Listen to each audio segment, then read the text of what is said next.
Oh.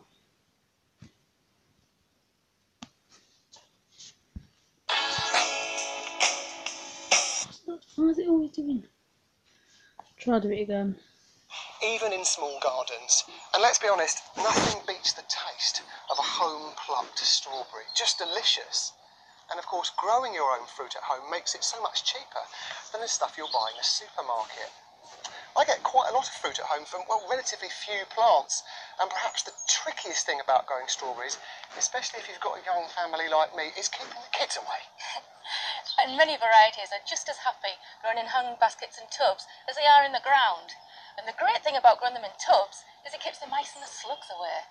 Now, to grow enough fruit to make lots of jam, you're going to need a fair few plants. However, if you just fancy a sprinkle of strawberries over your cereal or the occasional smoothie, 4 or 5 plants is plenty.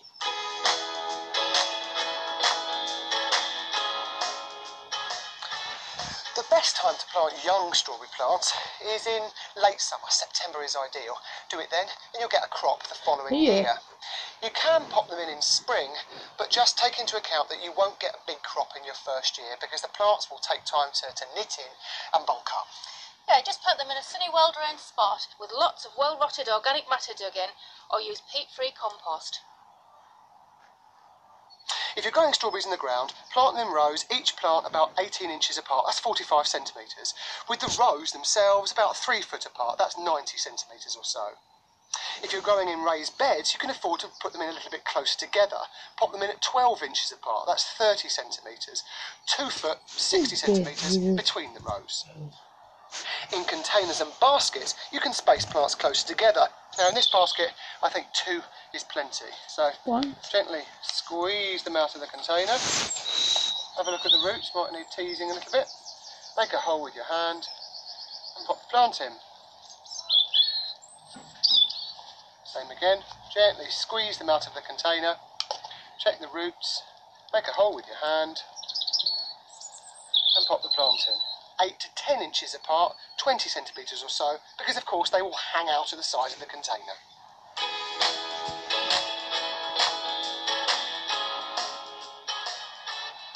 As your plants come into flower, which will usually be late April or May, place straw underneath the plants that grow in the ground, of course. And this helps to, well, stop the fruit rotting on wet soil, but it also keeps the weeds down and it stops rain splash, which makes the fruit go mouldy. What's more, it also keeps slugs and snails at bay. And here's a top tip. If you can't get hold of any straw, you live in the middle of the city for example, you could just use this and plant through it. This is landscape fabric. It's a semi-permeable membrane when water goes through it. Just simply pick it up from your local store. And all you do is lay it over the area with which you intend to plant, and then using some metal hoops that I fashioned from wire, pin it into place.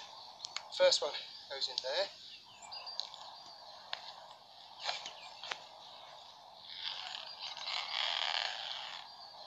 Once you've laid your membrane out and pegged it down, you just go in and you make a sort of cross shape using a Stanley knife or a pair of scissors where you're going to plant each plant, of course at the correct spacing. And now you simply pop your plants in where you've made your incisions. In mid to late May time, you'll notice that your young strawberry plants will start producing lots of runners. And these are the spaghetti-like stems that you'll find that will creep along the soil and emanate from each plant. Now, before fruiting, you want to go in and remove as many runners as you can, because the plant's natural tendency is to put all its energy into growing the runners and not into growing the fruit. And after all, that's why we're bothering to grow the crop. Now, you can actually propagate new plants from these runners, but if you plan to do that, you need to sacrifice a couple. So we've got 6 plants here. I would suggest that you grow, say, 5 plants for the fruit and 1 plant you allow to grow the runners, which you can then propagate from. With plants growing in baskets and containers, you don't need to remove all of the runners, but I would suggest that you go in and remove at least half, otherwise you'll find you won't end up with such a big crop as you expected. Strawberries, both in containers and in beds, are pretty hardy, but water regularly so that plants don't dry out, and feed them every 2 weeks or so with a good plant feed. You might find that slugs and snails are a problem too. If they are, first up go in and check that your straw is nice and snug around each plant. And if the problems persist, then you'll need to think about using things like coffee grounds perhaps, or crushed shells, or copper slug rings which you place around each plant. Along comes the slug or snail, tries to crawl up, peels off in disgust because it gets a mini electric shock. You could use slug pellets, but if you do, go for one which is approved for organic use, because these are so much safer around edible crops, and of course if you've got children, wildlife and pets too. Birds love strawberries, but they're really easy to protect with a frame of bamboo canes and netting. Just make sure your netting doesn't directly touch your plants, or else the birds will just peck through. And don't forget to tuck the edges in as well. In the first year after planting, you'll find that your strawberry plants aren't particularly prolific, especially if you planted in autumn. However, keep your plants well watered and keep on top of the pests and diseases, and you'll find that years 2 and years 3 will give you a bumper crop. After year 3, you'll find that the quality of your strawberry plants starts to reduce, and at that point they become quite susceptible to pests and diseases. So you'll need to replace your plants at that point with some baby plants full of vigour. But here's a top tip. I plant a little row of strawberries every single year, and that way you'll get a little bit of a rotation going. As the new plants start growing and reaching the peak of perfection, you'll find that the older ones will just disappear and will stop producing, and you go in and dig them out. Do this regular planting every year and you'll find that you'll never need go without.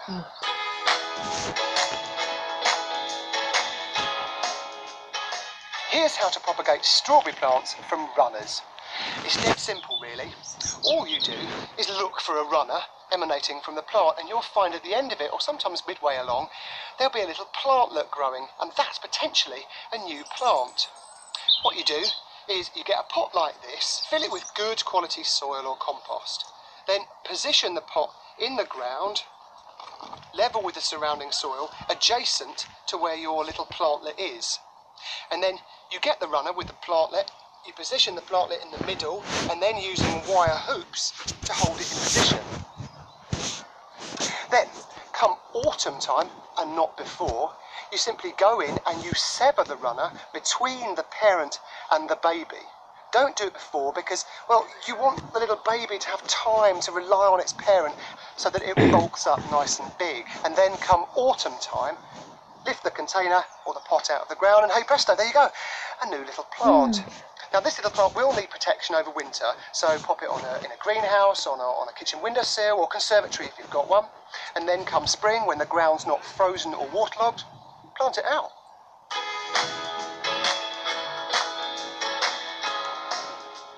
Strawberries need to be picked as soon as the fruit is ripe to stop them rotting on the plant. And unlike my son, my little nipper, go in and pick the fruit gently because it bruises easily. And if you can, try and take the stalk with the fruit as well. Given sun, water, bit of TLC, you'll find that your plants will crop all summer long. To find out how to grow other fruit and vegetables, and for other general gardening tips, check out the links at the end of this film.